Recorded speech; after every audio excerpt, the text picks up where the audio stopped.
What is going on, you guys, and welcome to my first official film review in 5 years.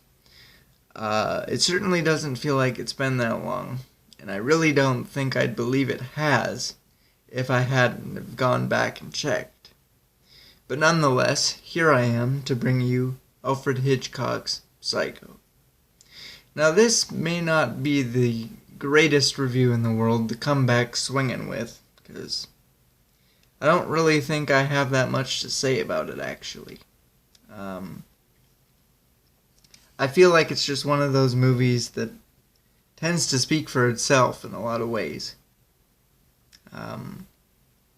There's a reason why it's the classic that it is. A reason why the Bates Motel and that house are icons in of themselves.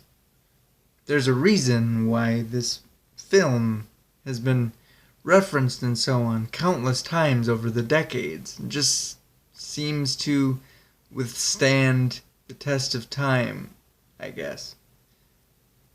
I mean, you have the inaugural Scream Queen, Janet Leigh, in one of, if not the most iconic scenes in not only horror history, but cinematic history as a whole. Then there's Anthony Perkins as Norman Bates, which is a role that I personally find to be one of complex subtlety, we'll call it. And what I mean by that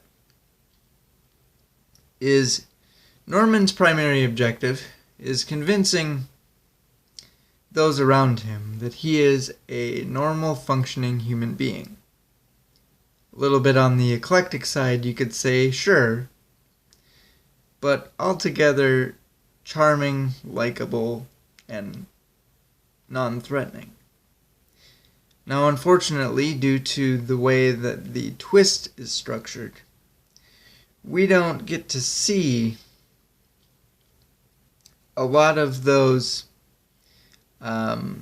dual personality aspects of his character play out firsthand. We don't get to witness the interactions between he and his mother, where he is addressing her and she is conversing back to him through Norman. We hear a lot of it secondhand, from the sideline type thing, yeah, but he himself is not actively portraying both characters at the same time. The elements of it that we do get on screen are essentially just subtle kinks in the armor of his facade. If somebody asks him too many questions at once, he gets really squirrely and starts to stumble over his words and details. Likewise, if someone asks him the wrong questions, we see glimpses of anger and aggression. Obviously, the larger details of these things are meant to come out in the wash, so to speak, as the narrative progresses and things really start to unravel. Speaking of the narrative, I really think it's quite solid. I felt like it's tense in the areas where it's meant to be tense. It's eerie in the spots where it's supposed to be eerie. And I just found the whole thing to be quite the nice slow burn type of build to unearthing the mystery of what's actually going on and exposing the depths of Norman's psychological decay. And I guess that's really the length of my opinions on this thing.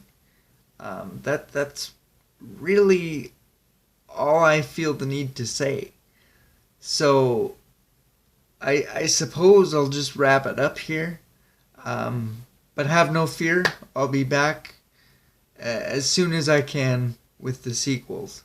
So until then, guys, be good to one another, and we will see you then.